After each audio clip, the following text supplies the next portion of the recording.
Hello students, we are now revising the second part of fixed capital. We have already done the first part of the fixed capital and working capital, that is finance, nature of finance, then financial planning and capital structure. So now we will start with the second part where we will discuss about factors affecting capital structure. Now, what are the factors which are affecting the capital structure are? First is trading on equity. When a company uses borrowed funds in the regular conduct of business along with equity capital, it is said to be trading on equity. यानी कि trading on equity क्या है? जब company अपने capital के साथ borrowed fund भी use करती है जिन पर फिक्स चार्ज होता है, तो इसे क्या कहते हैं? Trading on equity. और इसे क्या कहते हैं हम साथ में? Financial leverage. So fix cap जो charge on securities pledged adds to additional burden. तो फाइनेंशियल लिवरेज की जो इम्प्लीकेशंस क्या हैं आपके ट्रेडिंग ऑन इक्विटी के?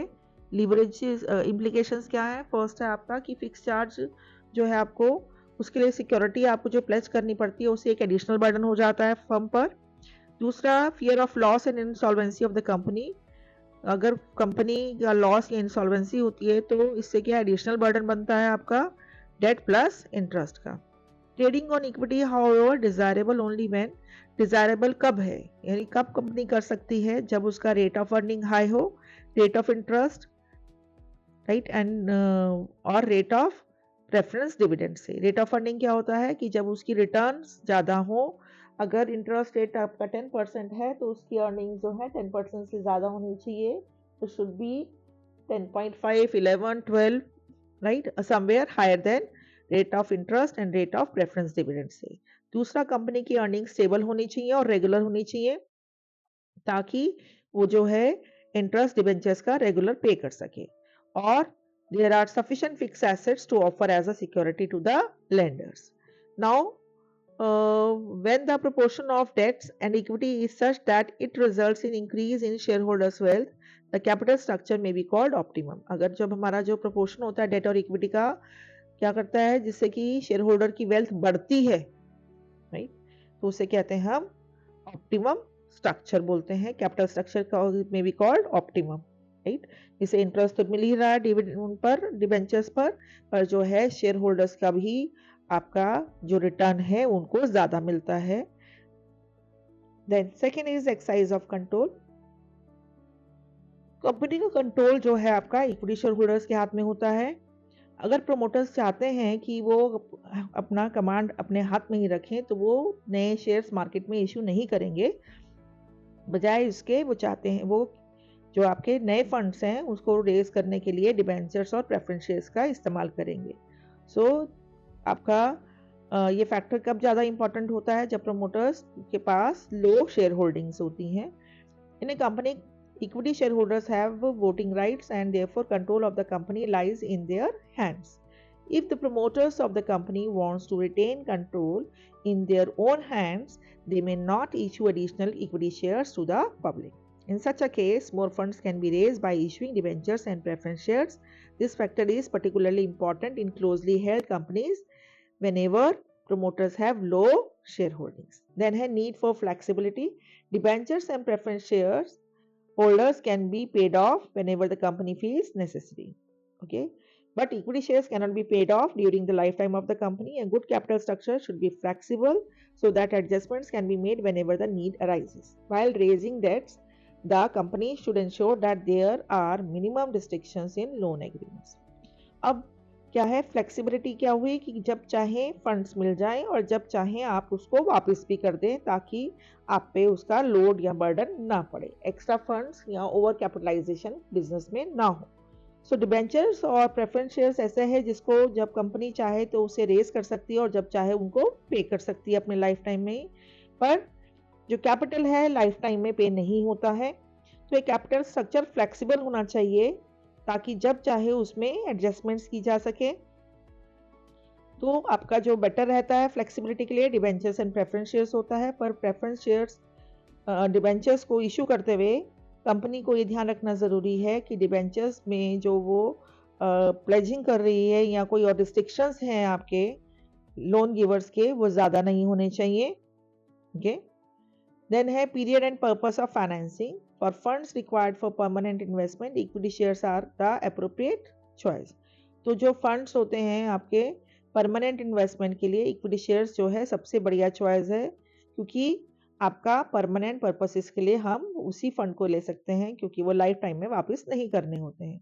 पर मीडियम टर्म फाइनेंस अगर कंपनी को अगर अरेंज करना है तो डिबेंचर्स और प्रेफरेंस शेयर्स प्रेफरेबल रहते हैं या अच्छा सोर्स है। और दूसरा, कंपनी के मॉडर्नाइजेशन और एक्सपेंशन के लिए भी आपका फाइनेंस का अच्छा सोर्स जो है डिबेंचर्स और प्रेफरेंस शेयर्स ही रहते हैं।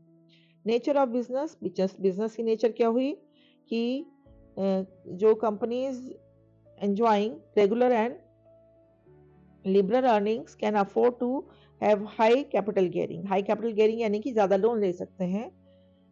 बिजनेस में अगर अर्निंग्स अच्छी हैं तो वो हाई कैपिटल गेयरिंग हो सकती है, यानी कि लोन ले सकता है क्योंकि वो इंटरेस्ट दे सकते हैं। On the other hand, business firms which are subject to wide fluctuations in demand and earnings में find it safer to depend more on equity shares and preference shares. New and stagnant firms may find it more difficult to issue debentures and preference shares than well established and growing companies। तो क्या हुआ हमारा कि आपकी जो high gearing चलती है जबकि कंपनी आपकी पुरानी है, नई एस्टेब्लिशमेंट आपके नहीं ले सकती हैं, या स्टेगनेंट फर्म्स हैं जिनकी जो रिटर्न्स अच्छी नहीं दे पा रही हैं, उनको भी वो भी डिबेंचर से आपको लोन नहीं ले सकती हैं, तो उनके लिए एक सेफर मीडियम रहता है आपका shares. Then is the fixed capital. What is fixed capital? Fixed capital क्या है? Fund required for the acquisition of fix assets. जो फंड्स फिक्स एसेट्स को एक्वायर करने के लिए चाहिए होते हैं उन्हें क्या कहते हैं? हम फिक्स्ड कैपिटल कहते हैं। जनरेटिंग इनकम, इनकम जनरेट करने के लिए होते हैं। They are income generating assets. These assets are used permanently for business operations. Permanent चाहिए होते हैं business operations के लिए। For example, land and building, plant and machinery, motor vehicles, etc. are examples of fixed assets. These assets are not fixed in value. ये value में fix नहीं होते, rather ये आपके long run के लिए चाहिए होते हैं। इन्हें हम लाइफ टाइम में हम शॉर्ट पीरियड में इनको डिस्पोज ऑफ नहीं कर सकते हैं, तो इसलिए इसे क्या कहा जाता है आपको? Fix assets.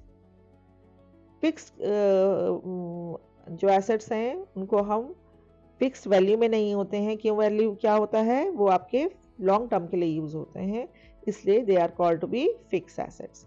Fix capital is also known as fix capital को हम ब्लॉक कैपिटल भी बोलते हैं, because it is blocked up in the fix assets for the life time of the enterprise. Fix capital is required for establishing a new enterprise as well as for modernization, expansion and development of an existing enterprise, right? Now, factor affecting fixed capital. First is the nature of business. Nature क्या हुई business की? Business manufacturing है, आपका public utility है, या फिर आपका trading है। Manufacturing है तो उन्हें heavy investment चाहिए होता है, land building के लिए, machinery के लिए, plant के लिए, right? उन्हें सब चीज़ खरीदना है। पब्लिक यूटिलिटी, उनको भी आपकी अच्छी चाहिए हाई इन्वेस्टमेंट, क्योंकि आपका रेलवेज है, जैसे सिटी ट्रांसपोर्ट वगैरह है, क्योंकि ये एसेट्स महंगे मिलते हैं। पर ट्रेडिंग कंसर्न्स को ऐसे महंगे एसेट्स नहीं खरीदने, तो उन्हें फिक्स कैपिटल ज़्यादा नहीं चाहिए होती है।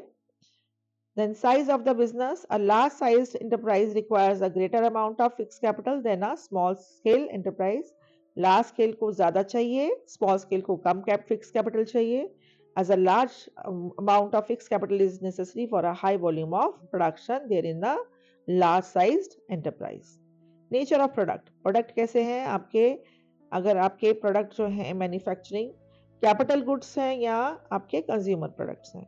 A company manufacturing capital goods like machinery, engine, etc. will require a large amount of fixed capital। तो fixed capital ज़्यादा चाहिए क्योंकि इसके लिए प्लांट बड़े बड़े लगेंगे। पर जो अगर कंज्यूमर प्रोडक्ट्स बना रही है तो उनके प्लांट छोटे होते हैं कंपैरेटिवली, तो उनको फिक्स कैपिटल भी कम चाहिए होती है। जैसे firm producing consumer products like soap, toothpaste, etc. will need small amount of fixed capital। Then method of production, capital intensive techniques of production such as automatic machinery requires higher amount of capital as compared to company employing labor intensive techniques such as hand tools। तो capital intensive techniques में मशीनें लगानी है तो आपको ज़्यादा पैसा चाहिए। जहाँ हैंड टूल्स का इस्तेमाल हो रहा है लेबर्स के साथ, वहाँ पे फिक्स कैपिटल कम चाहिए।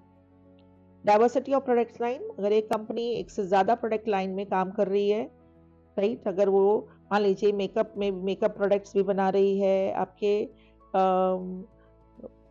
इलेक्ट्रॉनिक गुड्स भी बना रही है, ओके, देन कंज्यूमर गुड्स भी बना रही है, तो आपकी उसके लिए कैपिटल ज़्यादा चाहिए होगी, क्योंकि उसे अलग अलग प्लांट सबके लिए लगाने पड़ेंगे।